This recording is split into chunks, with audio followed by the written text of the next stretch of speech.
Ang daya-daya ng mundo. Ako nilang lagi ang talunan. Mabuti pa si Isabel. Siguradong masayang-masaya na siya ngayon. Eddie, ikaw na. Ikaw na ang babae na pinagpala sa lahat. Balang araw, magiging masaya din ako. At ikaw naman ang iiyak. Hindi ako papayag na habang buhay na lang ako magpaparaya sa lahat. Ay, salamat. Sa tagal ko na nagtatrabaho dito, ngayon mo lang napansin ang kaseksihan at ang beauty ko. Bagay ba sa akin, Leo? Ha? Ang sabi ko, kung bagay ba sa akin. Hindi yung tinitingnan mo ako na parang ngayon ka lang ulit nakakita ng maganda at... ganito rin ba ka-sexy ang asawa mo noon? Oo naman. Sadya palang naiiba talaga kapag nagbubuntis ang babae. Aba, ilusyonadang babae ito Masyadong matapang. Kinukulang pa ata sa sakit. Sige, pagbibigyan kitang lintik ka. Ano pa ba? Gagawin kitang Diyosa ng mga tsaka. Mahal, maawa ka. Alam mo namang mahal na mahal kita, di ba? Pinagsisisihan ko ng lahat ng mga nagawa ko. Natukso lang ako.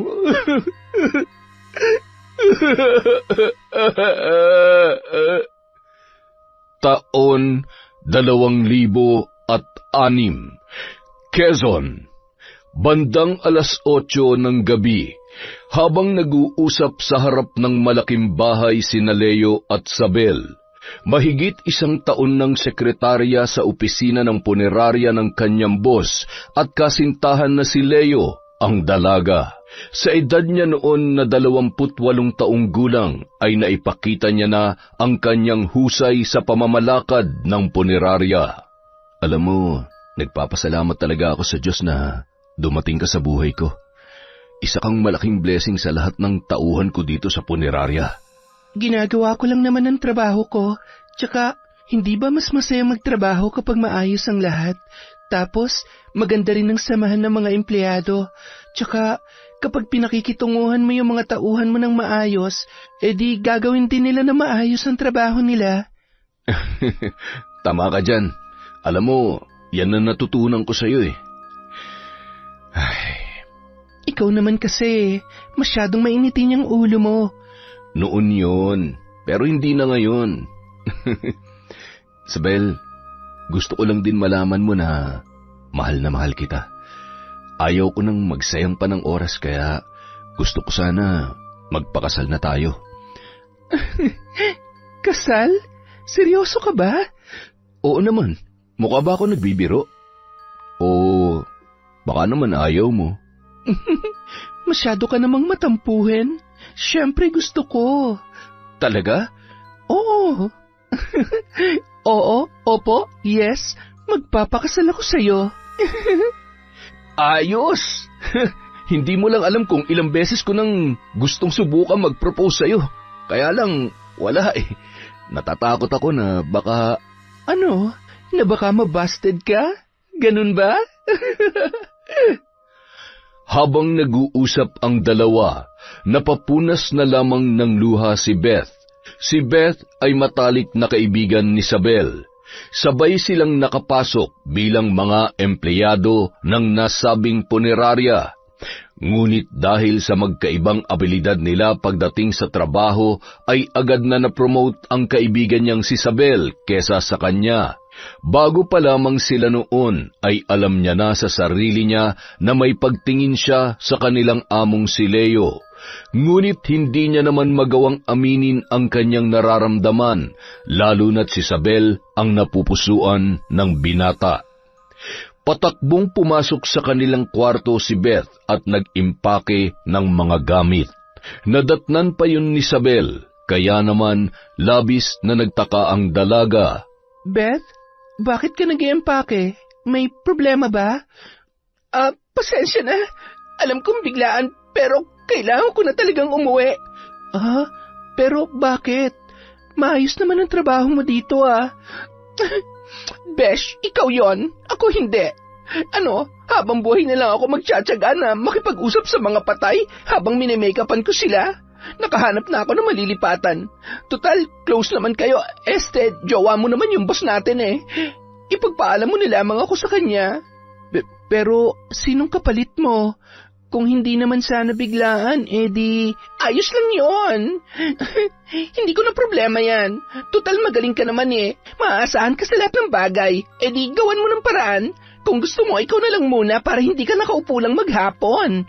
Bes naman, bakit ba parang pakiramdam ko may galit ka sa akin? Ano ba nangyayari? May ginawa ba akong mali? May nasabi ba akong hindi maganda sa'yo? Bes, sabihin mo na lang, hindi yung bigla na lang ganito. Hindi ka naman dating ganyan ah. Hindi ko naman yata kailangan magpaliwanag sa'yo. Huwag ka mag-alala. Kaibigan pa rin naman kita. At saka, para sa'yo din naman itong gagawin ko. Dapat magpasalamat ka pa nga sa akin eh. O paano? Tapos na ako rito. Huwag ka mag-alala, tatawagan pa rin naman kita. At kapag ikakasal ka na, imbitahan mo na lang ako, ha? Ay, oo na. Makakalimutan ba naman kita? Basta mag-iingat ka, ha? Kapag nagbagong isip mo, kapag gusto mong bumalik ka lang. Buntong hininga na lamang at matabang ng ngiti ang itinugon sa kanya ni Beth. Sabay lumabas na yun sa kwarto at tuluyan ng umalis. Sinundan pa yun ni Isabel sa labas dahil hindi mawala sa kanya ang mag-alala para sa kanyang kaibigan. Pumasok ka na doon. Huwag mo na akong sundan. Dahil kahit ano pang gawin mo, buo na ang desisyon ko. Hindi ako galit sa'yo. Mag-iingat ka palagi dito, ha? Nang makalabas si Beth sa tarangkahan, ay tinitigan niya ang bahay at ang katabi nitong punerarya. Yun ang nagsilbi nilang tahanan ni Isabel sa loob ng mahigit 1 taon. Sabay silang pumasok, ngunit hindi pareho ang kanilang kapalaran. Pakiramdam ni Beth noong mga oras na yon ay napag-iwanan na siya at higit sa lahat, nawalan na rin siya ng pag-asa na makuha ang atensyon at pagmamahal na pinapangarap niya mula kay Leo. Sumakay si Beth ng tricycle papuntang bus terminal na bibiyahe sa Karatig Lalawigan, kung saan nakatira ang kanyang ama na si Istoy. Hindi sila magkasundo ng kanyang tatay dahil sa pagiging lasenggo nito at hindi makontrol ang sarili kapag nalalasing, mas pinili niya na lamang na magtrabaho. Siguro naman, makakahanap rin ako agad ng malilipatan na trabaho. Kahit tindera, labandera, at kahit hindi kasing laki ng sahod ko dun sa punerarya, okay lang. Ay, galit kaya si tatay sa akin? Bahala na nga. Nang makarating yun sa kanilang bahay, bandang 11:00 na ng gabi, kumatok siya ng kumatok, ngunit wala namang sumasagot. Kaya naman, pumunta na lamang siya sa gawing likod at doon dumaan sa may maliit na awang sa kusina. Yari sa kahoy ang pader at pawid naman ang bubong ng kanilang bahay. Bakas na ang kalumaan maging sa mga kagamitan. Nang tanggalin niya ang kanyang sapatos ay ramdam niya ang makapal na alikabok sa sahig na semento. Walang kuryente at tanging degaserang ilaw lamang ang nagbibigay ng liwanag sa loob ng bahay nung gabing yun. Amoy na amoy niya ang alak sa loob ng kabahayan at nang sumilip siya sa kwarto ay nakahiga sa sahig ang kanyang tatay Istoy na noon ay lasing na lasing at tulog na. Agad niya yung nilapitan at tinapik sa balikat. Tay, gising! Kailangan niyo hong lumipat sa katre at malalamigan yung likod niyo. Kaya niyo pa bang bumangon? Aalalayan ko ho kayo. Huwag mo akong galawin at nahihila ko lahat, lintik ang bata ka. Natutulog ang tao pinakikilaman mo. Sino ka ba? Tay naman, si Beth Huto. Ano? Si Beth? Wala siya dito. Nilayasan na ako ng anak ko, saksakan ng tigas ng ulo. Iniwan na nga ako ni nanay niya, tapos pati siya, iniwan ako. Kung ayaw nila sa akin, di ayaw ko rin sa kanila. Huwag na silang babalik. Kaya ko naman mag-isa.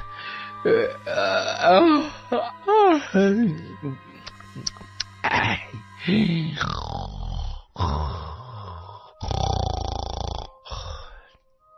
Ay, ang tigas naman kasi ng ulo niyo eh. Hindi ako nagtataka kung bakit iniwan tayo ni nanay. Pero hindi ko rin maintindihan kung bakit iniwan niya ako sa'yo. Wala ba siyang pakialam sa akin? Sarili niya lang talagang iniisip niya. Ay, ang malas ko naman talaga.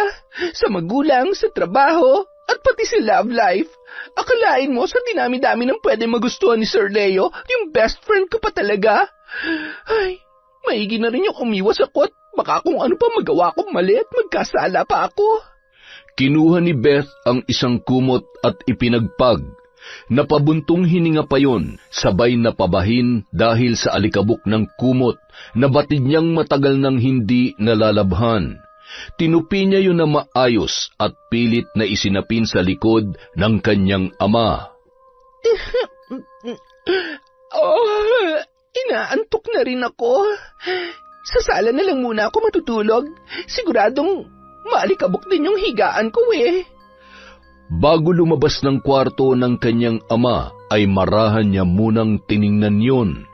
Bahagya naman siyang nakaramdam ng awa para kay Mang Istoy. Hayaan nyo, Tay. Ngayong nandito na ulit ako, susubukan kong tiisin yung ugali nyo. Ay, masyado lang din akong nagpadala sa sama ng loob ko eh. Sa mga bagay na hindi nyo kayang ibigay dahil mahirap lamang tayo. Lagi ko kayong sinisisi sa lahat. Nahihirapan lang din po ako sa buhay na meron tayo, Tay. Pasensya na kayo. Ay. Nang makalabas ay kinuha niya ang walis tambo at winalisan ang pahabang upuan na yari sa kawayan sa kanilang sala. Yung dala niyang bag na rin ang ginawa niyang unan. Hindi rin naman siya gaanong nakatulog ng gabing yon. Bukod sa maraming lamok, ay marami ring sumasagi sa kanyang isipan. Bandang 5:00 ng umaga ay bumangon na siya para maglinis at magligpit sa buong kabahayan. Lumabas siya at bumili ng kape at tinapay sa tindahan, di kalayuan sa kanilang bahay. Nakapag-init na rin siya ng tubig at inilagay sa termos. Habang pawis na pawis sa pagpupunas ng basang-basahan sa sahig, ay narinig niya naman ang sunod-sunod na pag-ubo ng kanyang ama. Tumungo siya sa may pintuan ng kwarto at sinilip si Tatay Istoy na noon ay nakaupo at hawak ang kumot na animo ay nagtataka. Akalain mo yon? Nakapagsapin pa pala ako ng higaan kagabi.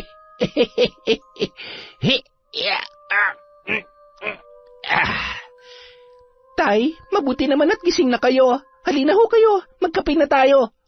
Oh, nandito ka pala talaga.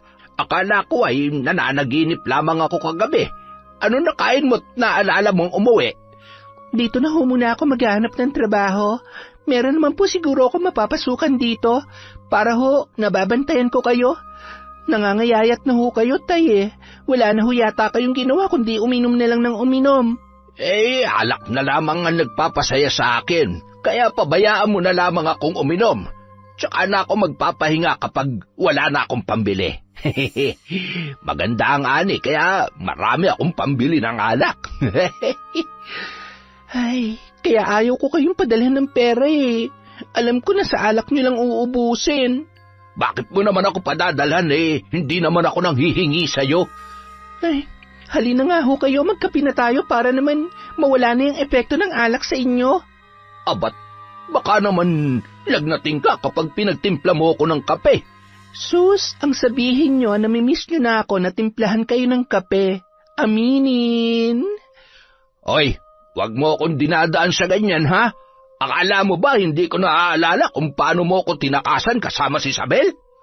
Nang makapwesto si Mang Istoy sa may katamtamang laki ng hapagkainan, agad na kumuha yon ng tinapay at nagpatuloy sila sa pagkukwentuhan. Kasi naman ayaw niyo akong payagan kaya ayun, tumakas na lang ako.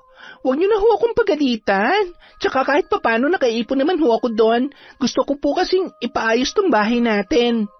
Aba, mabuti naman dahil kapag tag-ulan ay bumabaha na dito sa loob ng bahay. Buti nung kabataan ko kaya ko pa yung akyatin at ayusin. Ay, ipagawa na lang ho natin sa iba. Baka mamaya mahulog pa kayo at mabalian dyan. Magkakaproblema pa tayo. Ay, siya nga pala. Kumusta si Isabel? Umalis na rin ba siya doon?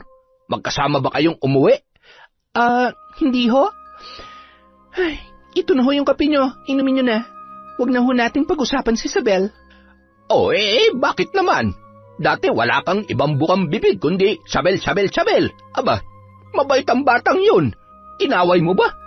Ako talaga? Hindi Bakit ko naman siya aawayin? Naiinis lang ako. Yung boss kasi namin naging boyfriend niya. Kaya from janitress, naging secretary habang ako nagme-makeup ng mga patay. Tsaka, kahit di ko naman sabihin, alam niya naman yata na may gusto ko kay Leo pero nung niligawan siya, tinanggap niya pa rin. Ay, ikakasal na nga sila Aba, mabuti naman at mapapaayos ang buhay niya. Huwag ka na magalit. Kaibigan mo yun Pwede niyong pag-awayan ng kahit na ano, wag lang dahil sa lalaki. Aba, napakarami pang lalaki dyan. Kung si Isabel ang gusto ng leon na yun, di humanap ka na lamang ng tigre. Leo ho, hindi ho leon. Ay, pero, yun na nga ho, tay. Kesa mamatay ako sa sakit na makita silang masaya, di umalis na lang ako. Samantala, ano kayang nangyari kay Beth? Wala man lamang pasabi kung bakit. Naumay na siguro sa ginagawa niya. Hindi ko nga rin gets kung bakit Basta, parang may nagbago sa kanya. Sinubukan ko namang pigilan pero ayaw niya talaga Ay, hayaan mo na, mahal. Tatawagan ko na lamang yung bagong nag-a-apply nung nakaraan. Nanghihinayang lang ako lalo na't gamay na gamay niya na yung trabaho dito sa atin. At magaling siya mag-makeup ng bangkay, Kaya nga Pero hayaan na lang muna natin siya. Kapag na-miss ako noon, babalik din yun dito. Samantala, makalipas ang 3 araw na paghahanap ng trabaho, ay agad naman natanggap si Beth bilang tagapangalaga ng isang matanda. Nag-uulyanin at umaaktong bata. Hindi niya yun maiwan-iwan hanggat hindi pa umuuwi ang amo niya sa trabaho na si Nico. Beth, pasensya na, medyo mahirap alagaan si tatay dahil sa kondisyon niya. Pero huwag ka mag-alala, babawi ako sa'yo. Buti nga, nagustuhan ka niya Kapag hindi niya kasi gusto nagbabantay sa kanya, sa unang araw pa lang nagwawala na yan. Mukha nga hong nagustuhan niya ako, kaya lang, maya't maya naman akong tinatawag. Naku, baka nagagandahan sa'yo si tatay. Naku naman, sir. Hindi ko po siya masisisi. Marami na ho nagsabi niyan sa akin. Ay, siya nga pala. Kung nahihirapan kang bumiyahe sa araw-araw, huwag ka nang umuwi sa inyo. Kapag linggo ng umaga na lang dahil wala naman akong pasok, ihahatid na lang kita. Sige po, sir. Wala naman pong problema sa akin. Tsaka, huwag mo na lang akong tawaging sir. Hindi naman nalalayo ang edad natin Halika, kain muna tayo. Ganito ako lagi dito. Wala akong panahon magluto kaya puro bili. Isa pa, hindi rin naman ako marunong. Ganun ba? Huwag kayong mag-alala. Pwede ko naman kayong ipagluto. Naging maayos naman ang trabaho ni Beth hanggang sa makaramdam na siya ng pagod sa ginagawa ng matanda. Basa diaper! Mabaho! Beth! Mabaho na! Palitan mo ako diaper! Beth! Hay, ano ba? Sandali lang naman. Ang kulit-kulit mo talaga kahit kailan. Kapag hindi ka tumigil sa katatawag, iiwanan kita. Tatapusin ko lang tong paghuhugas ng mga pinggan. Huwag ka magkakalat dyan, ha? Kalat? Hindi pa naman kalat tayo ko, Sandali. Gusto mo kalat, ha? Sige, ayaw mo palitan bago? Ako natanggal nito. Baho! Beth, iligo na ako, bilis na! Ay, ano ba naman, ang kulit-kulit talaga. Sabi ng sandali lang sandali lang. Nang puntahan ni Beth ang matanda sa kwarto, ay napasigaw siya sa inis at halos masuka sa napakabahong amoy. Buisit ka talaga, matanda ka. Wala ka na bang alam gawin kundi pahirapan ako? Bakit ba kasi hindi ka marunong maghintay eh? Aray, sakit naman nun. Tama na, huwag ka nagagalit.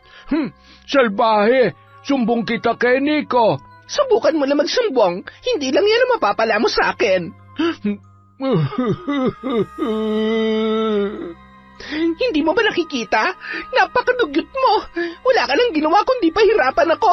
Tumayo ka dyan. Naririnig mo? Bilisan mo at pumunta ka sa banyo. Ay nako. May mga pagkakataon na sadyang hindi mapigilan ni Beth ang kanyang sariling emosyon. Kung minsan masaya siya, pero kung may simpleng bagay na makakatrigger sa kanya, ay bigla na lang magbabago ang kanyang emosyon, dahilan para masaktan niya ang matanda. May mga pagkakataon na napapansin niya na rin ang kanyang sarili, ngunit pinagsasawalang bahala niya lamang yun. Iniisip niya na marahil pagod lamang siya sa pagtatrabaho. Isang araw, matapos maihatid ni Nico ang dalaga, ay agad naman yung nagpasalamat. Salamat ho sa paghatid. Aagahan ko na lang ho bukas. Sige Beth, walang anuman. Napaayos nyo na pala yung bahay nyo? Maganda, ang preskong tingnan. Pinapalitan ko lang ho yung pawid at ilang lumang tabla. Yan po kasi ang gusto ni tatay para mapresko daw. Salamat ho sa tulong ninyo. May kuryente na rin ho kami. Walang anuman. Sige, bukas na lang ulit ha. Siguro naman, nandun ka na bago ako pumasok sa trabaho. Opo, sigurado po yan. Sige na, ingat po kayo. Agad naman nang umalis ang binata sakay ang kanyang kotse. Kumakaway pa yun kay Beth na natanawan naman ni Mang Istoy. Ano yan ha? Alin ho, tay? Yung mga ngiti at pakaway-kaway na ganon. Tay naman, pati ba naman yon bibigyan nyo ng mali siya? Malamang nagpapaalam lang ho yung tao. Sus, sa edad ko to, hindi mo na ako maloloko, oy. Maming ka nga sa akin. Nagkakaigihan na ba kayo nung... Bakit, tay? Bawal ba kung sakali? Mabait naman ho si Nico at saka ang cute kaya niya. Yun nga lang. Ay, pagod na akong alagaan yung ulyanin niyang ama. Nakakainis, nakakadiri na, ubus ng pasensya ko. Yun naman pala eh. Bakit ka pa nagtsatsaga doon? Dahil kay Nico? Malamang, malay niyo kapag wala na yung matanda, di si Nico na lang ang asikasuhin ko. Baka naman kapag wala na yung matanda, mawalan ka na rin ng trabaho. Hindi yan. Alam nyo, nararamdaman ko, konting-konti na lang, aamin na sa akin yung si Nico. Siya, mabuti kung ganun. Basta wag ka masyadong umasa at baka masaktan ka lang. Alam mo, minsan kaming mga lalaki, iba yung pinapakita namin sa nararamdaman namin. Mahirap basahin ang utak ng isang tao. Kaya kung ako sa'yo, hanggat hindi pa mismong galing sa bibig niya na may gusto siya sa'yo, kalma mo lang yung puso mo. Mahirap umasa sa wala, anak. Hay, hindi ko alam kung concerned ba kayo sa akin o binibigyan niyo ako ng dahilan para magising sa pagiging delulo ko. Delulo? Ano yun? Ngayon ko lang narinig yun Minumura mo ba ako? Ay, hindi ho. Ayan tay, pambili niyo yan ng pagkain ha? Uulitin ko, pambili ng pagkain, hindi pambili ng alak. Huwag niyo nang pilitin ang katawan niyong magtanim at baka magkasakit pa kayo. Kotang-kota na ako sa pag-aalaga sa matanda. Ayaw mo lang akong alagaan Ay, pero kung sakali man, hindi na ako magpapaalaga sa'yo, kaya huwag mo akong problemahin. Pasensya na, parang mamamatay talaga ako kapag hindi ako nakatikim ng alak, lalo ako nanghihina. Baka naman pwede mo tong dagdagan ng pang isang 4 kantos. Ay, sadya ba talaga makulit kapag matanda na? Ayan po, isa lang tapos matulog na. Ayaw! Salamat anak Bahagya pang pinisil ni Tatay Istoy ang ilong ni Beth. Napatulala naman bahagya si Beth habang pinagmamasdan papalabas ng kanilang tarangkahan ang kanyang ama. Madalas kasi yung ginagawa sa kanya ni Mang Istoy nung siya ay bata pa. Ay, kahit si tatay na ang pinakapasaway na tatay sa buong mundo, mahal na mahal ko pa rin talaga siya. Siguro nga may mga bagay na hindi ko lang maintindihan noon. Paano? Sino ba naman ang matutuwa sa tatay na araw-araw na lang lasing at galit sa mundo? Nang makapasok sa loob, napansin niya na malinis ang buong bahay. Aba, very good naman ang tatay ko Nagbagong buhay? Bumabait na nga yata. Sa kabilang banda, Mang Homer, kumusta? Pauwi na ho kayo? Opo, madam. Bakit po? Pakiabot naman po to kay Popoy. Sabi po kasi ni Gilbert, nilalagnat yung anak niya. Mga prutas ho yan, pinabili ko kay Leo sa bayan. Hindi ko na kasi naabutan si Gilbert, mukhang umuwi na ng mas maaga. Nako, maraming salamat ho. Napakabait niyo po talaga. Siguradong matutuwa po si Popoy nito. Walang anuman ho, Mang Homer. Sige na po, umuwi na po kayo at paparating naman na ho yung kapalitan ninyo. Nakangiting umalis si Mang Homer, bit-bit ang mga prutas na nakalagay sa isang may katamtamang laking supot. Mahal, pahinga ka na. Anong oras na Baka mamaya masobrahan ka sa pagod. Alam mo naman, bawal sa buntis ang masyadong napapagod. Huwag ka mag-alala. Kayang-kaya ko naman, mahal. Tsaka, kailangan maayos ang lahat bago ang kasal natin para makapag-focus tayo. Ang misis ko talaga, oo. Masyadong hands-on sa trabaho. Oy siya, basta pag nakaramdam ka ng pagod, magpahinga, ha? Opo, huwag kang mag-alala. Hindi ko papabayaan tong anak natin. I love you. I love you too, mahal. Kayo ng baby natin. Ay. Oh, bakit? Naalala ko lang si Beth. Hindi ko kasi makontak. Kumusta na kaya siya, no? Mukhang nagpalit na ng number o baka busy lang talaga siya. Baka nga busy lang sa bago niyang trabaho. Ay, gusto ko sana nandito siya sa kasal natin Wala na akong magulang at siya lang naman na nag-iisang kaibigan ko kaya gusto ko sanang... Mahal, kung gusto niyang pumunta sa espesyal na araw natin, pupunta talaga yon. Pero kung ayaw niya, hayaan na lang natin. Alam mo ang importante, nandun tayo pareho. Isa pa, ganun talaga. Hindi lahat ng taong mahalaga sa atin ay mananatili sa buhay natin. Lalo na kapag usapang kaibigan. Hindi natin hawak ang isip nila at hindi tayo nakakasiguro kung hanggang kailan tayo importante sa buhay nila. Sa bagay, ganun na nga siguro. Tsaka napapansin ko na rin talaga na habang tumatagal ay nagbabago na siya sa pakikitungo sa akin. Siguro nananawa na siya. Mula high school ba naman magkasama na kami. Ay, ewan ko ba? Basta namimiss ko lang talaga yung kaibigan ko. Tama na yan. Huwag ka na masyadong malungkot at baka paglabas ng baby natin nakasimangot yan. Sige ka. Ay, loko ka talaga.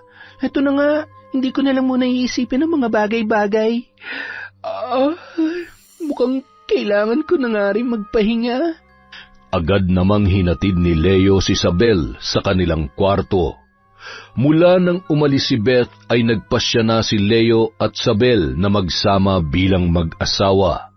Habang nag-aasikaso ng kanilang kasal ay patuloy pa rin ang magandang pamamalakad nila sa punerarya at nakahanap na rin naman sila ng kapalit ni Beth bilang taga-ayos ng mga patay matapos iembalsamo.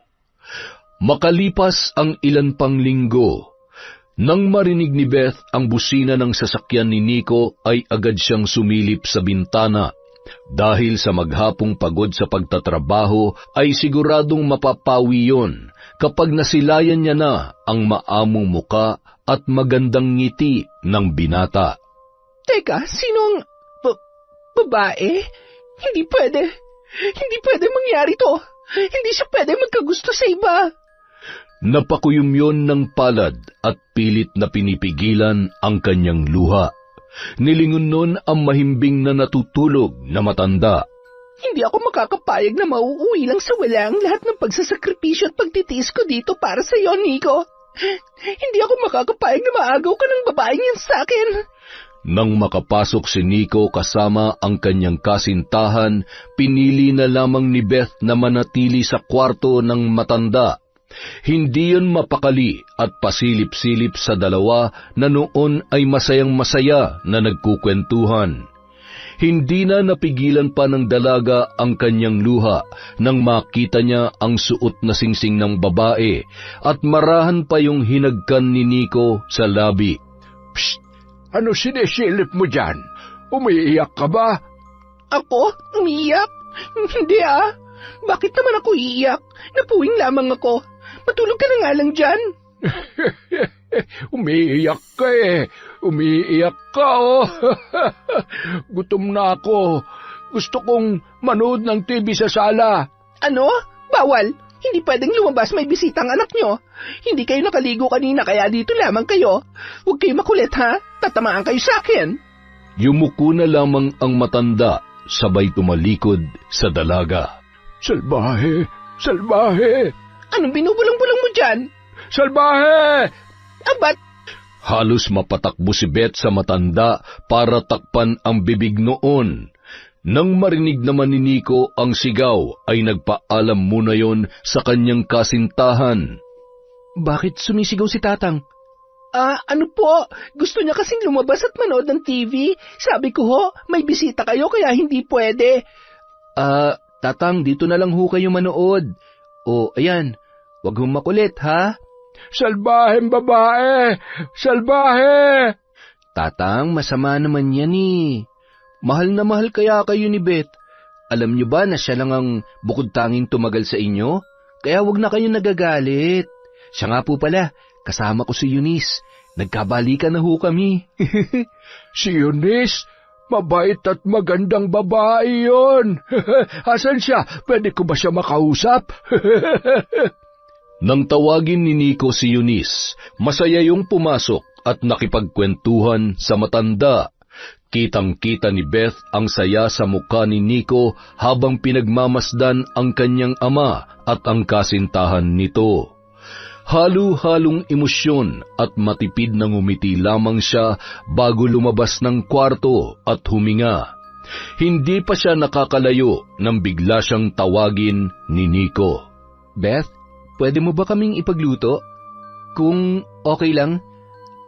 Sige ho, wala naman hong problema. Ano po bang lulutuin ko? Ikaw nang bahala. Hindi naman mapili sa ulam si Eunice eh. Salamat ha. Tumango na lamang ang dalaga at dumiretso na sa kusina. Hindi naman mapili sa ulam si Eunice eh. Mga biset. At kinuha pa akong kusinera.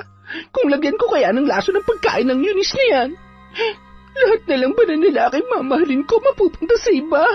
Bakit ba hindi ako? Bakit ako na lang lagi ang hindi nagugustuhan at hindi napipili? Ano bang mali sa akin? Nagpatuloy pa rin yon sa kanyang ginagawa. Mabilis niyang natapos ang paggagayat. Paulit-ulit niya pang nililinisan ang lababo at halos pati ang kamay niya ay magkanda sugat-sugat na sa kakakuskus noon. Mabilis ang paghinga at ramdam na ramdam niya ang pamumula ng kanyang muka. Habang nakasalang ang kanyang nilulutong ulam ay umupo muna siya nang maramdaman ang panlalamig ng kanyang paa at kamay. Halos masuka pa siya nang maramdaman niya ang paninikip ng kanyang dibdib. Pilit niyang pinapakalma ang sarili ng mga sandaling yun. Hanggang sa tinapik ni Nico ang kanyang balikat at tiningnan siya nito sa muka. Okay ka lang? Kanina pa kita tinatawag, parang hindi mo ako naririnig. Tsaka, bakit parang pawis na pawis at namumula ka? Katatapos ko lang kasing maglinis ng lababo. Medyo maalinsangan din kasi dito. Nakasalang na po pala yung ulam na ipinapaluto nyo. Sige na po, tatawagin ko na lang kayo kapag luto na. Okay. Sure ka? Okay ka lang? Oo naman. Lagi naman akong okay. Nang matapos magluto ay agad naman na yung naghain at sabay-sabay na silang kumain. Nanatili na lamang siyang nakayuko at tila ba walang nakikita na kasama sa hapagkainan. Pagkatapos ng mahabang gabing yun, nang makaalis na si Eunice, ay tila ba nabunutan siya ng malaking tinik sa kanyang dibdib. Ano ba? Bakit pa ako nasasaktan ng ganito? Baliw ka ba? Tama si tatay. Mas masakit umasa sa wala. Kung alam ko lang na mangyayari to, sana hindi na lang ako nagtiyaga dito. Para mailabas lahat ng sama ng loob, ay kumuha pa yon ng 2 beer sa ref at dinala sa kanyang kwarto. Nakaawang ng kaunti ang pinto noon at nang sinilip ni Nico ang dalaga, ay halos paubos na ang 2 bote. Mukhang may pinagdadaanan si Beth. Kawawa naman. Baka namimiss niya ng tatay niya o di kaya baka hiniwalayan siya ng syota niya. Ang daya-daya ng mundo. Ako na lang lagi ang talunan. Mabuti pa si Isabel. Siguradong masayang-masaya na siya ngayon.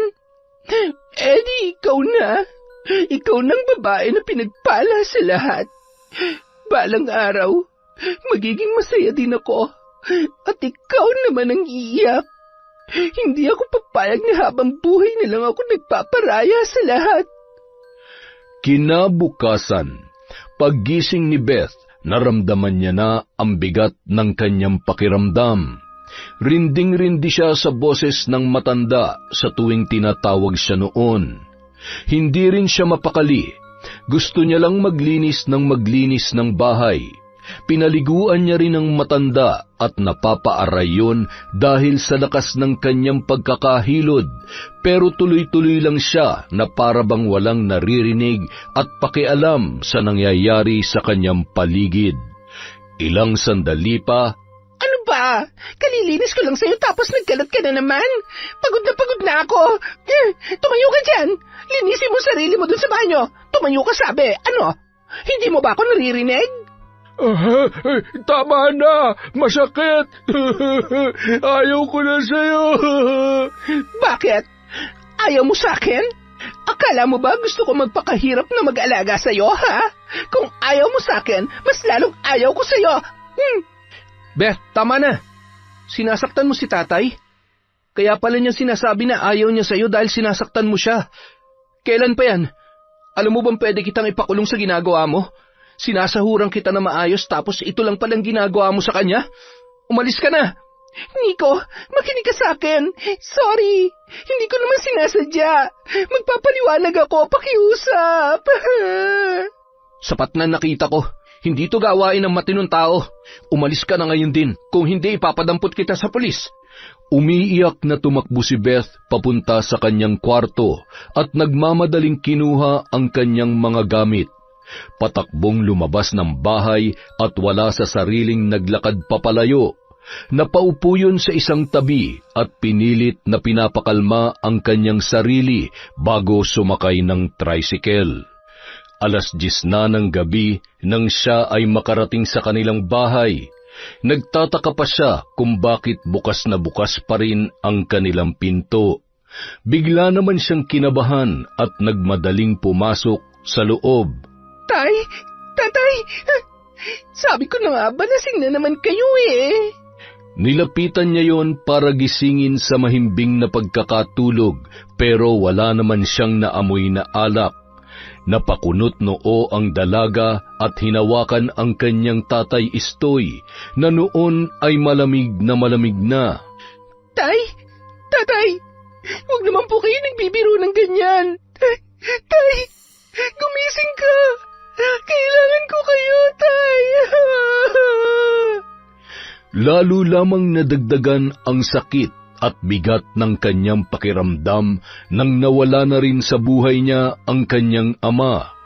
Sa huling pagkakataon, habang patuloy sa pagpatak ang kanyang mga luha, ay nangako siya sa puntod ng kanyang ama na yun na ang huling beses na siya ay iiyak. Ang daya niyo naman, tay. Kung kailan naman maayos na tayo, tsaka niyo naman ako iniwan. Pero huwag kayong mag-alala. Katulad niyo, sanay din ako mag-isa. Pangako, tay. Ito na ang huling beses na iiyak ako. Hindi ako papayag na maging habang buhay na talunan. Kukunin ko kung ano nararapat sa aking buhay. Isinusumpa ko yan. Makalipas ang 1 linggo, matapos mailibing si Mang Istoy ay muling bumalik sa punerarya si Beth. Nang makita yun ni Isabel ay agad siyang sinalubong ng mahigpit na yakap. Sabi ko na nga, babalik ka. Nagkatotoo ang panaginip ko. Kamusta ka na? Bakit parang ang payat-payat mo ngayon? May problema ba? O ay ka, Besh. Kalma. Okay lang ako. Pero mas masaya kung may babalikan pa akong trabaho dito. Oo naman. Sakto naghahanap ako ng kapalit ko. Ano kasi, kailangan kong magpahinga muna sa pagtatrabaho dahil masela ng pagbubuntis ko. Buntis ka? Akalain mo yon? Hindi ko agad napansin. Akala ko tumaba ka lang talaga eh. Teka, ano nga ang sabi mo? Naghahanap ka ng kapalit mo bilang sekretarya? Tama ba? Oo, yun na nga.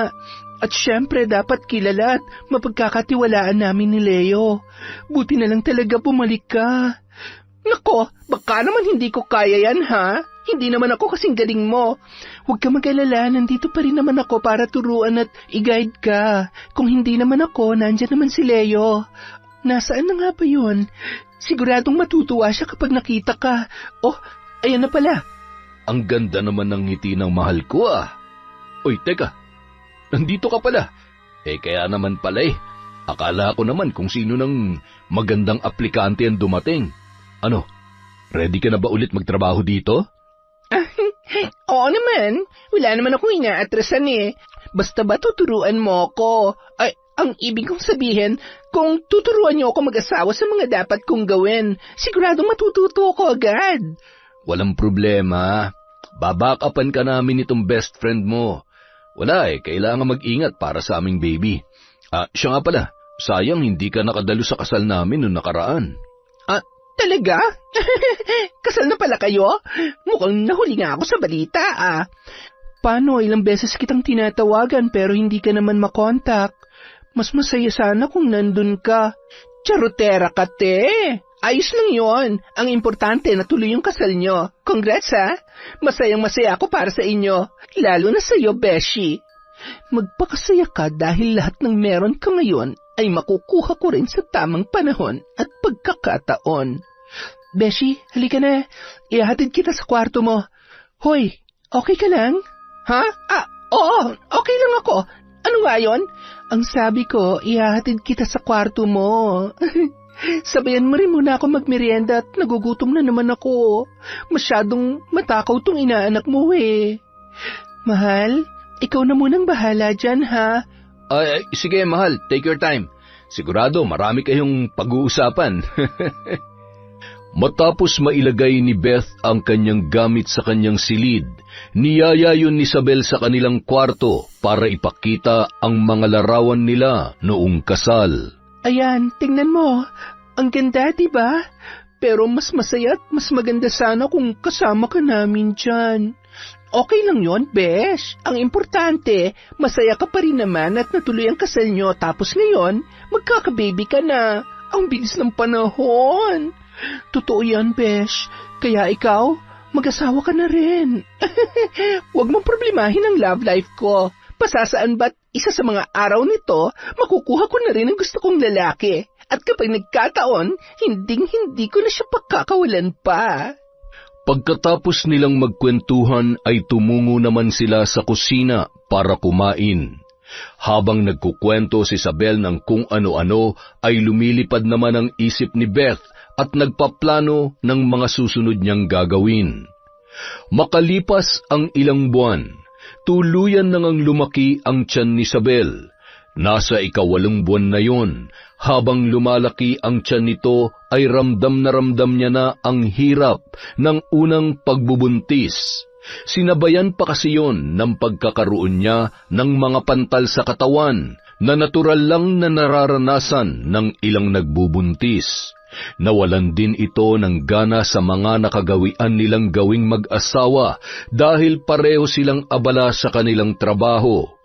Madalas kapag pumapasok sa kwarto nila ay mahimbing nang natutulog si Isabel at nadidismaya naman si Leo kapag nakikita niya ang mga butlig sa katawan ng kanyang asawa. Isang gabi, bandang 8:00, bagong ligo si Beth at halos maligo na rin yun sa pabango. Malayo pa ay humahalimuyak na sa opisina at nakarating ang amoy noon sa iba pang silid. Isang matamis na ngiti ang bumungad kay Leo habang naglalakad papalapit sa mesa niya ang babae. Oh, may lakad ka ba? Bakit parang may date ka yata? Ang sexy mo naman masyado. Ay, salamat. Sa tagal ko nang nagtrabaho dito, ngayon mo lang napansin ang kaseksihan at beauty ko. Bagay ba sa akin, Leo? Ha? Ang sabi ko kung bagay ba sa akin. Hindi yung tinitingnan mo ako na parang ngayon ka lang ulit nakakita ng maganda at... ganito rin ba ka-sexy ang asawa mo noon? Ha? Oo naman. Sadya palang naiiba na talaga kapag nagbubuntis ang babae, no? Sa true, pero okay lang naman yan. Kahit sino namang lalaki, medyo madidismaya kapag ganun kalosyang at maraming katikati ang katabi niya at yayakap-yakapin mo sa gabi. Hindi ba? Okay lang naman yun. Babalik din naman yan sa normal kapag nakapanganak na siya at mahalagaan niya rin naman ulit ang sarili niya. Ang sabihin mo, pabaya lang din talaga siya sa katawan niya. Alam mo, nababasa ko yung isip mo ngayon. Meron kang kailangan na hindi niya kayang ibigay sa'yo, hindi ba? Alam mo, Leo, kung imumulat mo lang ang mga mata mo, makikita mo na nandito lang sa harap mo ang hinahanap mo. Akma niya sanang hahalikan si Leo, ngunit bahagya siyang itinulak ng lalaki. Beth, ano ba? Hindi tama yung ginagawa mo. May asawa ako. Kaibigan mong asawa ko. Tapos, ano naman ngayon? Alam mo, wala naman akong balak sabihin sa kanya kung sakaling pagbigyan kita ngayon sa gusto mo. Gusto ko ba o baka naman ikaw may gusto? Okay, sabihin mo na kung ano gusto mong sabihin. Ano? Ayaw mo ba talaga, Leo? Minsan lang mangyaring ganitong pagkakataon. Hindi ka ba nalulungkot? Kasi ako... Bago pa man matapos sa pagsasalita si Beth, ay agad siyang sinunggaban ni Leo ng mapusok na halik. Nang mga oras na yon ay napaatras si Mang Homer at Gilbert sa kanilang nakita, kaya bumalik na lamang sila sa silid kung saan sila nag-eembalsamo ng patay. Diyos ko, kawawa naman si Ma'am Sabel. Wala siyang kalam-alam sa ginagawa ng asawa at kaibigan niya. Nababaliw na siya para ipagpalit si Madam sa kaibigan pa mismo nito. Kita mo naman yung suot ng babae. Kita na ang kaluluwa Sino ba naman ang hindi matatangay sa ganon? Isa ka rin, tay. Isumbong kaya kita kay nanay. Hindi rason yun kung mahal niya ang asawa niya kahit maghubad yung babae sa harap niya. Hindi niya papatulan yun. Ay, magtrabaho na nga lamang tayo. Sana lang ay malaman na ito ni Isabel bago pa mahuli ang lahat. Baka isang araw pagising niya wala na ang asawa at negosyong pinaghirapan niya dahil sa ahas niyang kaibigan. Kinabukasan, habang naglalakad-lakad sa labas ng bahay si Isabel at nagpapaaraw ay masaya siyang binati ni Mang Homer. Malapit na po yata kayong manganak. Ang laki na ng tiyan niyo at namamanas na rin yung paa ninyo. Oo nga po, Mang Homer. Sana nga po lumabas na siya at hirap na po talaga ako pero kailangan ko po itong tiisin. Ay, pasasaan ba't makakaraos din naman po ako? Tama ka dyan. Palagi ka lang magdasal at mag-iingat. Tinapik ni Mang Homer sa balikat si Isabel at napabuntong hininga. Sabay tiningnan niya sa mata ang babae na tila ba punong-puno ng awa. Mag-iingat ka sa mga taong nasa paligid mo. At bantayan mo na maayos ang mga bagay na para sa'yo, lalong-lalo na ang asawa mo. Agad nang umalis ang matanda na noon ay pauwi na. Napaisip naman si Isabel at biglang kinabahan sa sinabi ng matandang embalsamador. Kaya naman agad siyang pumasok at pasimpleng nagbamasid sa opisina ng kanyang asawa kung saan abalang nagtatrabaho ang kaibigan niyang si Beth. Kapansin-pansin ang kakaibang tinginan at mga ngitian ng dalawa. Pilit pa ring pinakalma ni Isabel ang kanyang sarili dahil kinakailangan niya ng sapat na ebidensya sa kanyang hinala nung mga oras na yon. Napahawak siya sa kanyang tiyan nang makaramdam ng bahagyang pagkirot, kaya pinili niya na lamang na bumalik sa kwarto para makapagpahinga at makapag-isip-isip. Pagsapit ng gabi, habang nakatalikod sa isa't isa ang mag-asawa na nakahiga sa kanilang kama, ay para namang dinadaga ang dibdib ni Isabel. Gustong-gusto niya nang tanungin ang asawa, ngunit may kung anong pumipigil sa kanya. Hinayaan niya na lamang na dumaloy ang mga nagngingilid niyang luha sa kanyang mga mata at nagpanggap na mahimbing nang natutulog. Maya-maya, dahan-dahan niyang naramdaman ang pagtayo ni Leo sa pagkakahiga at dahan-dahang binuksan ang pinto. Makalipas ang ilang minuto ay lumabas din si Isabel kahit pa nanginginig ang kanyang mga tuhod sa kaba at takot sa posible niyang malaman sa gabing yon.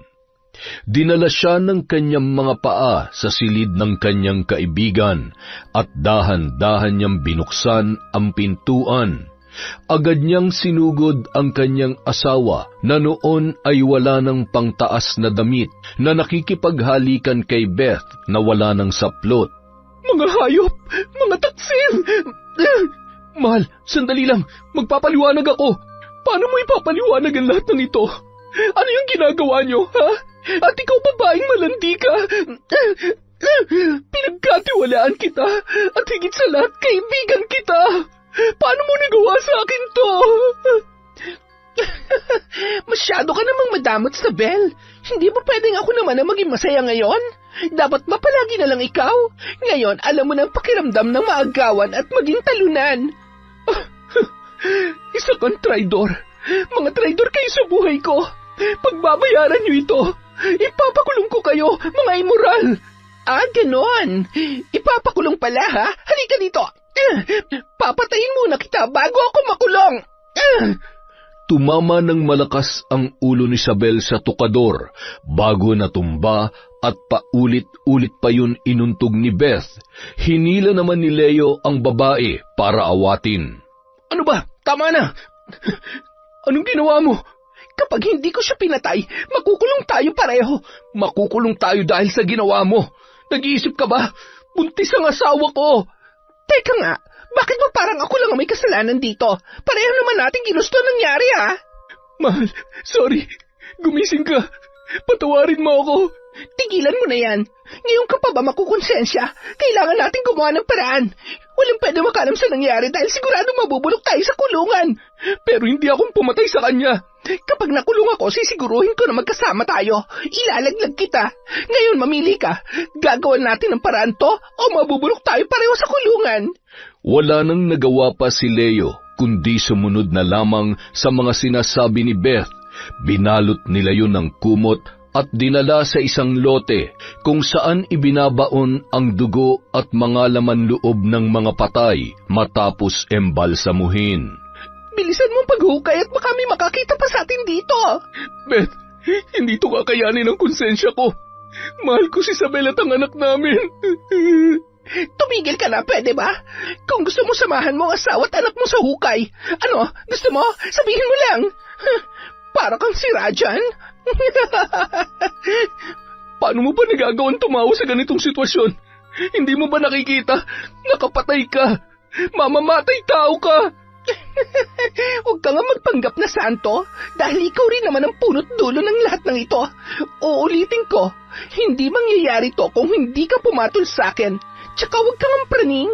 Huwag ka mag-alala, Leo, dahil kapag ako naging asawa mo, kayang-kaya kong higitan si Isabel. Ayaw mo ba nun? Malaya natin magagawa ang gusto natin. Kung natatakot ka, bakit hindi na lang natin ibenta ang punerarya at magpakalayo-layo tayo? Hindi ba? Samantala. Tay, halika. Si Boss at si Beth, nakita ko silang papunta sa lote na may dalang patay.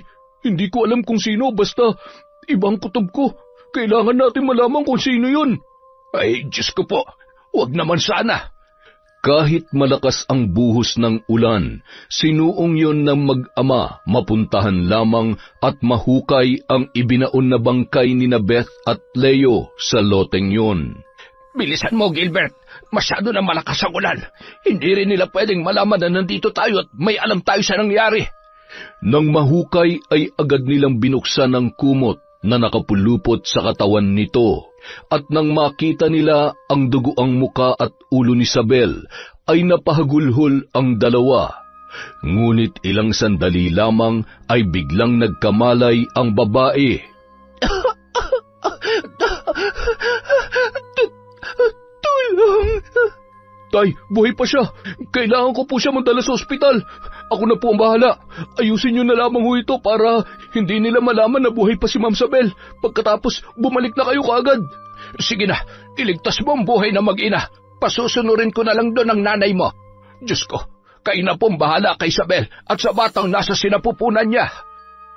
Nang sumunod na araw, maayos naman ho ang resulta ng mga test namin sa inyo, ngunit ikinalulungkot ko, Mrs. Ginawa namin ang lahat ng aming makakaya, ngunit wala na talagang buhay ang bata sa inyong sinapupunan. Hindi totoo yan. Hindi pwedeng mawala ang anak ko. Hindi. Ang baby ko. Ma'am, may dahilan po kung bakit nangyayari ang lahat ng ito. Sa ngayon, magpasalamat na lang po tayo sa Diyos na ligtas po kayo. Kailangan mong tulungan ang sarili mong bumangon, Isabel. Dahil kung gusto mong pagbayarin ng mga walang pusong may gawa ng lahat ng ito, kailangan mong maging matapang at malakas na harapin sila. Huwag mong hayaang malunod ang sarili mo sa lungkot at galit. Gamitin mo ito para bumangon at pagbayarin sila sa kanilang mga kasalanan. Makalipas ang isang linggo, isang malungkot na balita ang ipinaabot ni Leo sa mga tauhan nila matapos niyang kausapin ang mga yon. Hanggang sa ngayon, hindi ko pa rin matanggap ang nangyari. Ginawa ko naman ng lahat para mailigtas ang mag-ina ko pero wala na sila. Pasensya na lamang kung hindi ko na naiuwi dito ang bangkay nila dahil ayaw ko nang makita pang pinaglalamayan ng asawa at anak ko. Pero alam ko kung nasan man sila ngayon, lalo na si Isabel. Sobra-sobra siya nagpapasalamat sa inyong lahat. Dahil sa nangyari, nagpasya ako na isara na lamang ang puneraryang ito. Kailangan ko ng sapat na panahon para kalimutan ang mga nangyari sa amin. Hindi ko akalain na magagawa mo ito sa sarili mong asawa. Wala kang konsensya. Siguradong pagsisisihan mo lahat ng ito, Leo. Napakasama mo. Oh, ano pang tinutunga-tunga nyo? Magselis na kayo. Wala naman ang utang na sahod sa inyo si boss, kaya wag na kayong malungkot. Kung ako sa inyo, bukas na bukas din, maghanap na kayo ng bagong trabaho. Mabuti ka pa. Parang hindi ka namatayan ng matalik na kaibigan. Bakit? Kailangan ba maglupasay pa ako sa iyak? Tsasera kang matanda ka. Umuwi ka na nga. Hay! Kinagabihan. Ito po lahat ng papel at yung bag na ipinakuha ninyo. Buti at hindi nila napansin na wala ako habang nagmi-meeting sila. Salamat, Gilbert. Maraming salamat. Malaking bagay ito para makuha ko lahat ng meron si Leo. Isa pa, hindi ko hahayaang makinabang ang kabit niya. Akala siguro nila matatakasan nila ang lahat. Mga baliw. Ngayon tingnan ko lang kung paano sila makakawala sa sarili nilang patibong. Kinabukasan, matapos limasin ni Isabel ang lahat ng pera sa bangko kung saan nakalagay ang pera ng punerarya at hawak niya na rin ang mga ATM nilang mag-asawa, ay isang bagay pa ang pinagkaabalahan nila ni Aling Diday. Asawa yon ni Mang Homer. Doon muna siya pansamantalang naninirahan, lalo na at ang mga yon ang naging katuwang niya upang pagbayarin sina Leo at Beth sa kanilang mga naging kasalanan.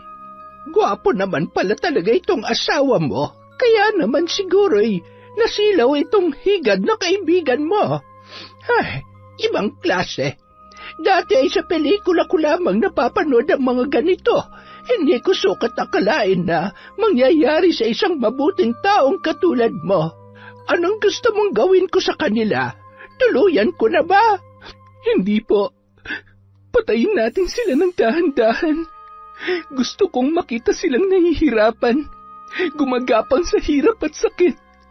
Gusto kong magmakaawa sila sa harap ko habang unti-unti silang inuusig ng kanilang konsensya. May konsensya ba ang mga ito? Parang wala naman. Huwag ka mag-alala, ako ang bahala. Ipapatikim ko sa kanila ang tripleng balik ng mga taksil at naging dahilan ng pagkamatay ng anak mo. Sige na, magpahinga ka na. At bukas na bukas rin ay makikita mo na ang resulta ng iyong mga kahilingan.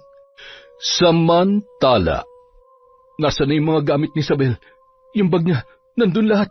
Pati yung mga importanteng dokumento nawawala din. Umamin ka nga. Pinakailaman mo ba? Ano? Mali ka ba naman dyan? Ano akala mo sa akin, magnanakaw? Nagawa mo ang pumatay eh. Magnakaw pa kaya? Wala nga akong alam. Bakit bang kulit mo? Aray ko, Leo. Ang sakit ng dibdib ko. Huwag mo ako inaartehan. Sabihin mo na lang kasi kung nasan yung... Ha? Ano yan? Mga uod at anong klaseng insekto yan? Marami pang nakabaras. Tulungan mo ako. Hindi ako makahinga. Ayoko. Takot ako sa mga ganyan. Diyan ka lang. Huwag kang lalapit sa akin. Bigla namang napaupo si Leo nang maramdaman niyang lumalawlaw ang kanyang pribadong bahagi at tila ba tinutusok ng kung anong matutulis na bagay ang mga yon. Ramdam niya na tila may humihilang puwersa sa kanyang bituka. Pareho silang nagpumalahaw sa sakit na sinabayan pa ng pagkamatay ng ilaw. Lumakas din ang ulan at sunod-sunod ang kulog at kidlat.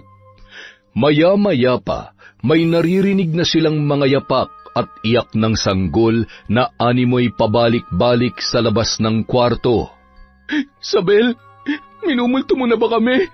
Mahal, huwag namang ganito. Nagsisisi na ako. Mahal na mahal kita. Nagkamali lang ako.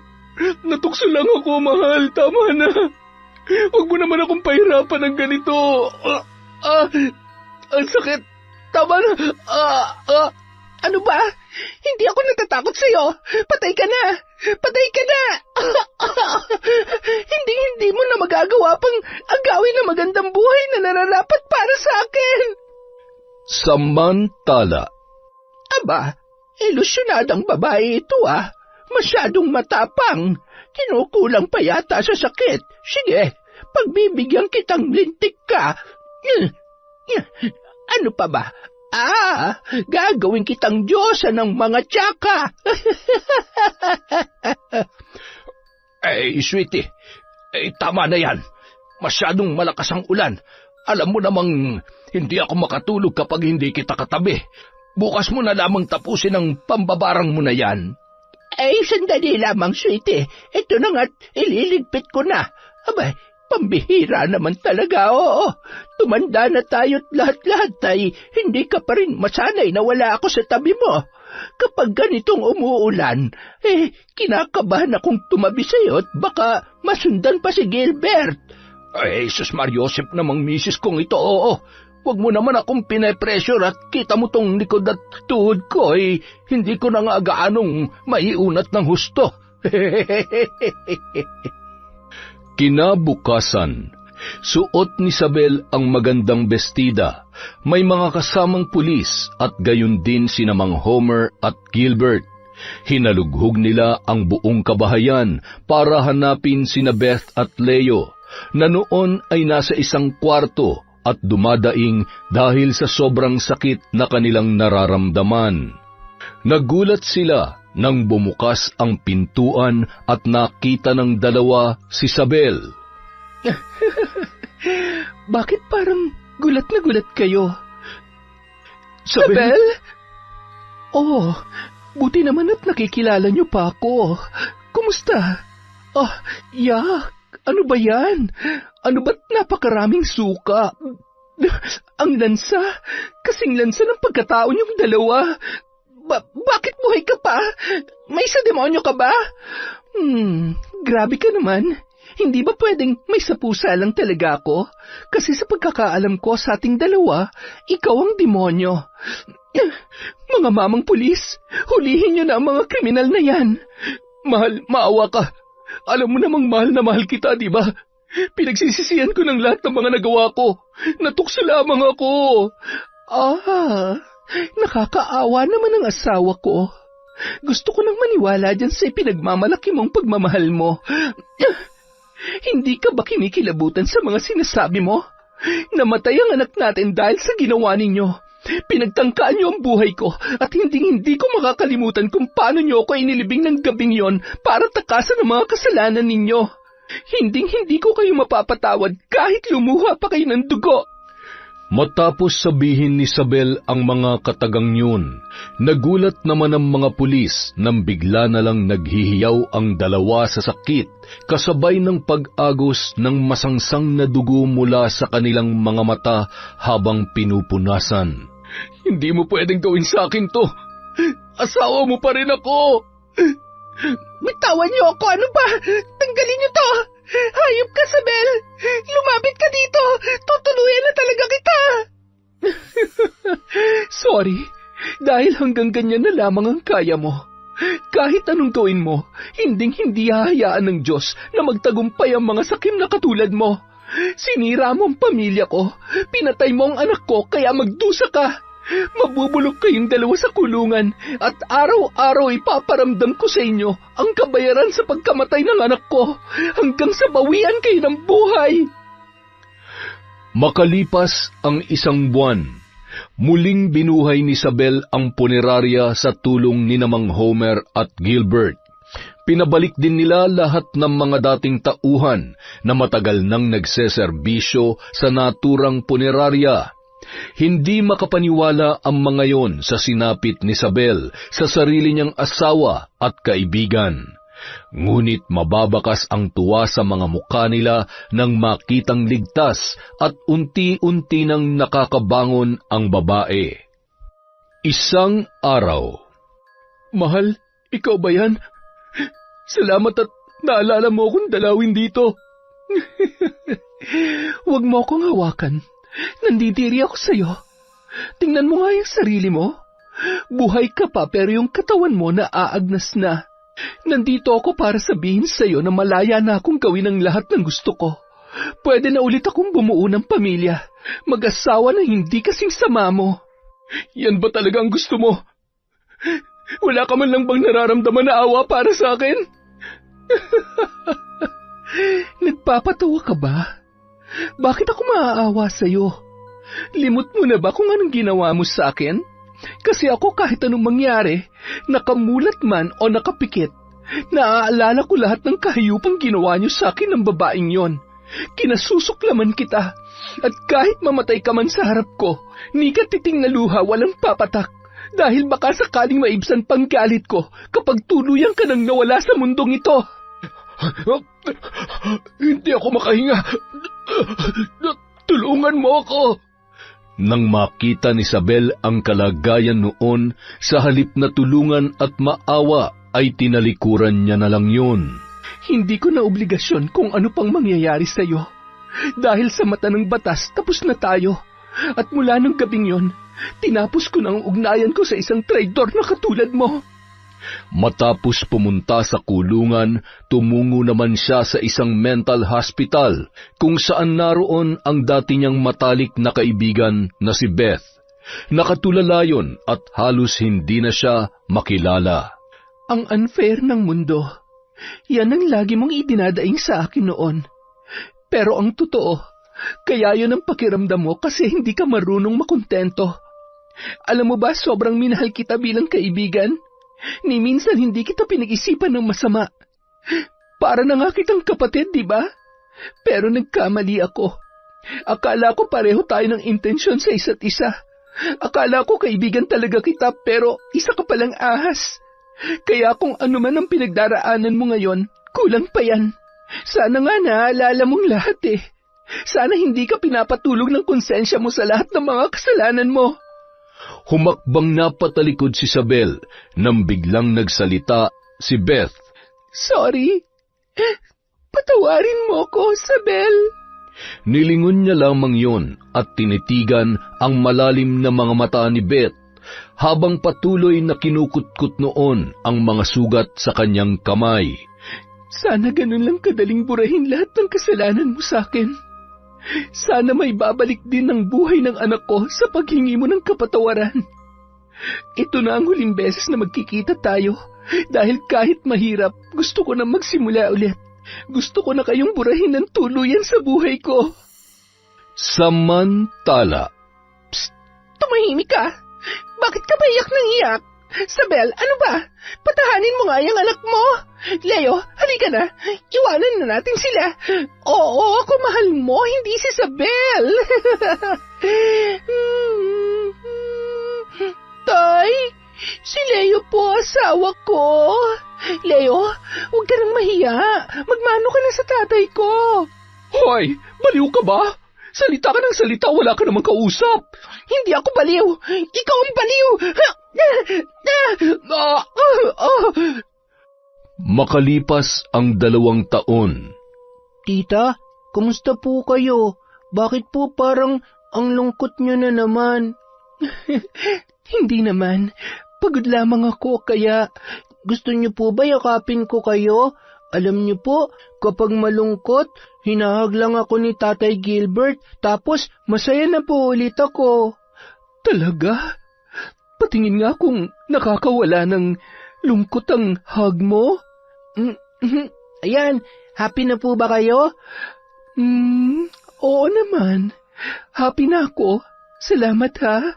Salamat kasi lagi mo akong pinapasaya.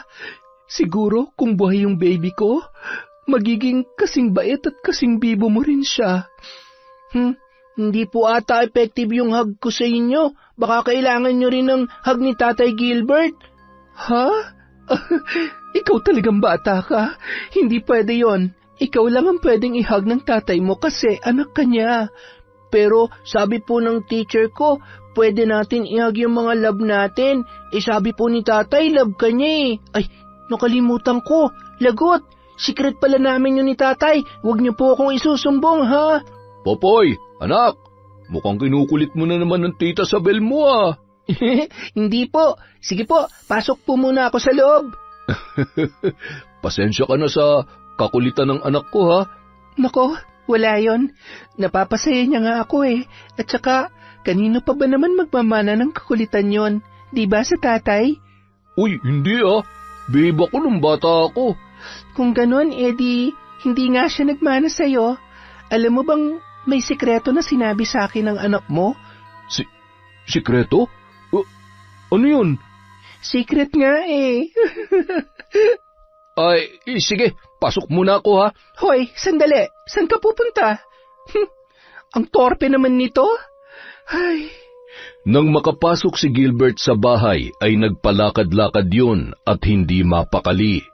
Binato yun ni Aling Diday ng maliit na unan ng kanilang sofa.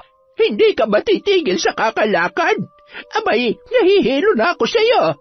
Hindi mo ba nakikitang nakaharang ka? Nanonood kami nitong tatay mo. Yan ho ba nanonood? Ang lakas na hong makahilik eh, oh. Sabi ko panoorin mo, hindi matutulog ka. Kapag ako nainis ay hahayaan kita matulog dito. Ikaw naman, Gilbert, ano ba't parang sinisilihan niyang puwet mo? Wala ho. May iniisip lang po ako. Ay, aba, pumasok ka na sa kwarto mo't naaalibadbaran ako sa'yo. Yung anak mo patulugin mo na't maaga pa ang pasok noon bukas. Nakaraming katok muna yun sa kwarto bago binuksan ni Popoy na animoy kinakabahan. Poy, anak, sabihin mo nga sa akin, may sinabi ka ba kay Tita Isabel mo tungkol dun sa sikreto natin? Tatay, sorry po. Ano kasi, hindi ko naman po sinasadya na sabihin sa kanya. Huwag po kayong magalit sa akin. Ay, pambihira ka naman talagang bata ka, oo. Nakakahiya. Ay, matulog ka na nga. Galit po kayo, tatay. Hindi. Sige na, matulog ka na. Tingin, galit po kayo eh. Hindi nga ako galit. Galit ka, tatay eh. Sorry na po. Bah, umiyak pa talaga. Tahan na, magagalit pa ang lola mo kapag narinig kang umiyak nun. Ilang sandali lamang ay agad nang nagbukas ng pinto si Aling Diday. Bakit umiiyak ang apo ko? Pinalo mo ba? Pinalo ka ba ng tatay mo, apo ko? Hindi po. Gilbert, umayos ka. Malilintigan ka sa akin. Nanay talaga, mas mahal pa yung apo niya kaysa sa akin. Dati ako kapag umiyak, pinapalo niyo na ako agad eh. Tapos tong apo niyo ayaw niyong paluin. Aba, nagrereklamo ka ba? Hindi naman ho sa ganun. Sinasabi ko lang. Ay, kinaumagahan. Gilbert? Hoy, ano ba? Iniiwasan mo ba ako? Ay, hindi ah. Bakit naman kita iiwasan? Ano ba yun? May iuutos ka ba sa akin? Sus, kunwari ka pa. Ang sabihin mo, iniiwasan mo talaga ako. Ay, oo na. Pasensya na. Alam ko namang, alam mo na yung totoo. Kalimutan mo na lang yun. Bakit naman? Dahil ba hindi yung totoo? O naduduwag ka lang? Ay, siyempre, totoo. Kaya lang, alam ko namang hindi pa itong tamang panahon.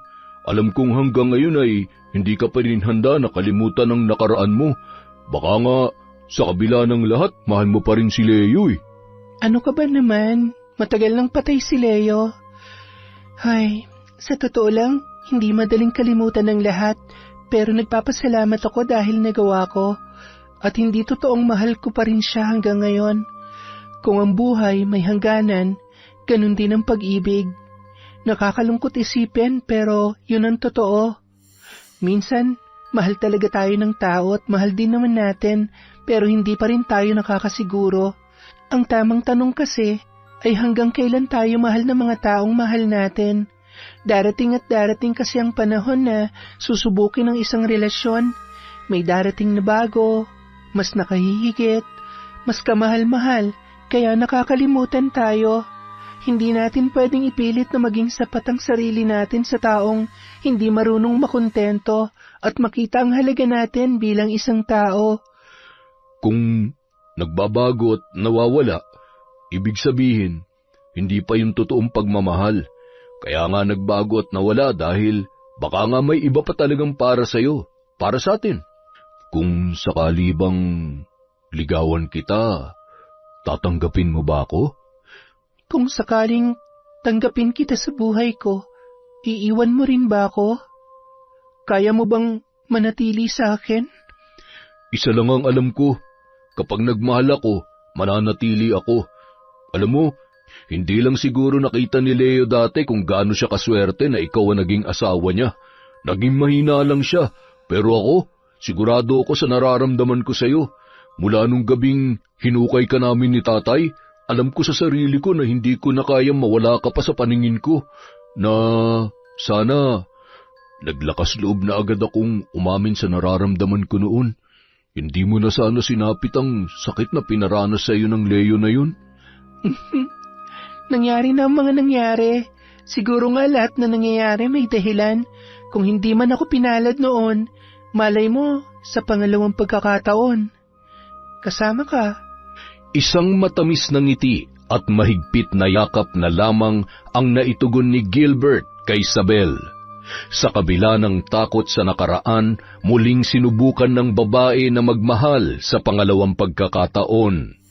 Dahil sa mahal na mahal siya ni Gilbert, hindi niya na napansin na unti-unti na siyang nakakalimot sa lahat ng sakit na kanyang pinagdaanan. Muli niyang naramdaman maging buo, masaya at mahalin ng tama. Makalipas ang 3 taon, nagpakasal sila sa simbahan at hindi nagtagal ay dininig ng Diyos ang isa sa matagal niya ng hinihiling. Ninenervyos ako, sweetie. Lumabas na kaya ang apo natin? Hindi ko alam, sweetie. Ninenervyos din ako. Sana naman ay manahin ng apo ko ang kagwapuhan ko. kahit yun na lang at wala naman akong ari-arian na may papamana sa kanya. Patingin nga ng pagmamukha mo. Ay, wag na. Hayaan mo nang manahin niya ang kagwapuhan ni Gilbert. Tutal ako naman ang kamukha ng anak natin. Hindi ka na nahiya magpamana ng itsura mong yan. Kung hindi nga kita mahal, siguradong laging sira ang umaga ko. Akalain mong sa tagal natin ay ngayon mo lamang nasabi yan. Nakakasama ka naman ng loob. Bahala ka na nga dyan. Hoy, saan ka pupunta, Homer? Abat, masyado ka namang matampuhing gurang ka. Kapag ako nainis, papatulan na talaga kita. Ay, ano ba naman kayo? Kinakabahan na nga ako ng sobra-sobra nagagawa niyo pa talaga magbangayan dito. Ang tatay mo kasi, masyadong sensitibo. Abat, nagsasabi lang naman ako ng totoo. Masyadong nag-iinarte. Nakakasakit nga naman kasi talaga kayo ng feelings, Nay. Pasensya naman.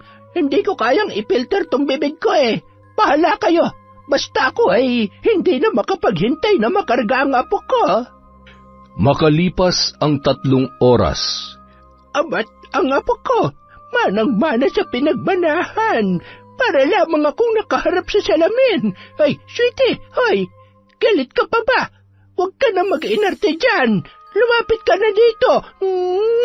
Masyado ka naman nagtatampo, hindi na bagay sa edad mo. Tingnan mo itong apo natin. Hindi ba? Sabi ko sa iyo Apo, ang lola mo, huwag kang matatakot sa lola mong yan, ha? Kita mo, sama talaga ng shhh, sasabat pa Baka mamaya magulat itong apo mo. Ay, pambirang buhay ito. Kayong dalawa talaga. Ay, nako, kahit kailan. Kumusta ka na, love? Sobrang nag-alala na ako kanina. Ako rin naman, pero nilakasan ko ang loob ko para sa anak natin at para sa mahal na mahal kong asawa. Thank you, love, ha? Masayang-masaya ako. Sana makauwi na tayo at sigurado ako na matutuwa si Popoy. Yun! Ang ganda ng kwento. Tsaka, grabe yung mag-asawang matanda, nakakatawa, di ba? Dahil dyan, meron tayong shout-out. Simulan po natin kay Lent TV2. Na-miss ka po ng kwentong Enteng. Hi kay Pureza Tagiwalo, kay Maria Thiris Alimios. Hi kay Girl Tesay. Hello kay Jeneline Jacobe, kay Ruby Mar Policarpio at Alvin Alejandro. Hi kay Barhel del Rosario. Hi kay Mel Ryan Bolanos. Hello din po kay Mirna Ranrio, Sachong Viñas Tricano Maribel Orpilia family from RV Tiong. Hi po kay Ana Hapina, kay Leia Albao, kay Josephine Ordiz, kay Rhea Marimar at Virgie Gail. Hi po kay Maria Benitez, kay Belen Malbas, sa Office 2 family, Philp, Dolly, Erica, Patrick, Janet at Randy from Track Capacity. Hello po kay Josefina Fuelias, kay Delia Alion, kay May Espiritu, kay Margie Banosong. Hi kay Sara Cañete, kay Ed Tito, Boss Ate Jean at Boss Deng from Junel Fuentes. Hi po sa Eskultura Garments, kay Rin Jonah from Tata Pinoy TV. Hello po kay Rowena Loon from Kuwait. Hi kay Jubel Paldonasa, kay Kaloy Carpon, Heidi Tamidles, at si Ison Tamidles from Charson Tamidles. Hi po kay Janet Cisneros, kay Kat Burglar Cutie, kay Febe Ranyada, kay Carolina Silorio, kay Jaren Beter. Hello po kay Anily 1988, kay Celino Makiling, Dizon Valdez, Domayan Ambrosio, Abediencia at Kakalda family from Connie Kakalda. Hello po kay Glefe Penel, kay Celestina Siguya, kay Rosalina Bagayong. Hi kay Elizabeth Dungka, kay Alma Naong, kay Mary Anyao, kay Jennifer Mauricio, kay Chris Alcantara. Hello po kay Cecil Vlog, kay Chat Advincula, Sean Fahilan, kay Jessica Rojas, kay Joe Fernando from Patrick Dordas, kay Resel Galope, kay Beth Mercado, kay Era Choi. Hi po kay Sineth Gregas. Hello kay Hira Mini. Hi po kay Shauma TV. Hi Bru, ako si Bru, kumusta ka? Hi po kay Manny Maniego, kay Mamiliana Nalugon, kay Anesita Esidto, kay Lady Sparrow Taurus. Shout out kay Amy Bug, kay Melanie Rosales from Raimundo Rosales. Hello po kay Cecil Sabroso, kay Lourdes Ali, kay Ninita Fajardo, kay Sid BDH. Hi po kay Cliven Dubalan, kay Candida De Balucos, kay Maria Lee Nakagawa, kay Jenny Espine, kay Maria Magdalena Tagakay, kay Faye Piguero, kay Bicolana Magayon, kay Doris Estander.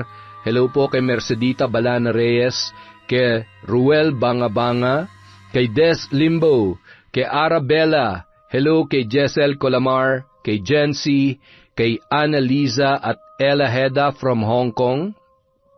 Hi po kay Dimples Yumi, kay Lucille de Lima. Shout out kay Chloe Abalos, kay Raquel Hasigawa, kay Sharon Makabadbad, kay Jesus Alegre. Hello po kay Miguel TikTok. Hi kay Manuel Arenque from Daisy Dularte. Hi kay Mirna Alfaro, kay Richard Cayon from Wifey Rosalina Bugayong. Hello kay Patty Tiago, kay Emma Ruth Manyakap, sa Buendia family, Jenny May, Billy Ray at Ray Buendia from Lucy Buendia. Shout out kay Susan Mangalus from QZ. Hi kay Catherine Alinsag, kay Jocelyn Sagrado from John Paul Cataros. Hello po kay Sakinia TV. Hi kay May Espiritu, kay Malu Hapin, kay Cresilda Sotil, kay Del na high blood. Hi po kay Christy Gaitan, kay Oria Atienza, kay Jennifer Sacris. Happy birthday po sa masipag na pamangkin ni Elvira Malakas.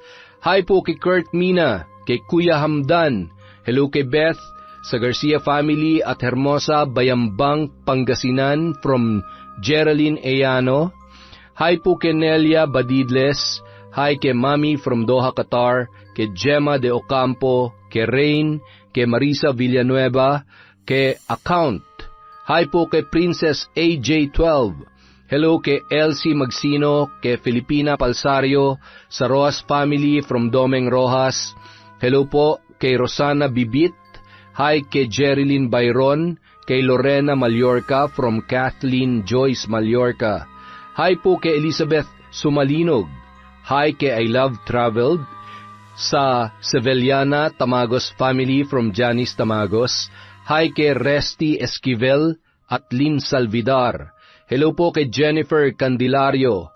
Hi kay Richel Nishio, kay Ami Viray, kay Roxanne Ladion, kay Edna Kitts Garcia Tiokson. Hi po kay Mary Ann Moralina. Shout out kay Nancy Eligoyo, kay Vilma Bautista, kay Janet Catalogo de Lima, kay Lian Hagos. Hi po sa Blue Ocean Garments from Gumamela, Brazil. Hi po kay Lucy San Jose. Shout out kay Sydney Crosswind, kay Connie Cruz, kay Al, Ricky, June, Elaine, Jeff, Mike, Leslie, May, at Rosalie Clemente. Hi po kay Sandra De Pedro, kay Bernadette Cruz, sa Barlita family from Anlu Barlita, kay Odeza Alfin. Hello po kay Hilario Patra Hasmin. Hello din po kay Reden Garcia and Jinky Baruga at kay Jess Ariola. Para po sa mga hindi natin na shoutout, marami pa po tayong susunod na video. Maraming salamat po mula sa Kwentong Enteng.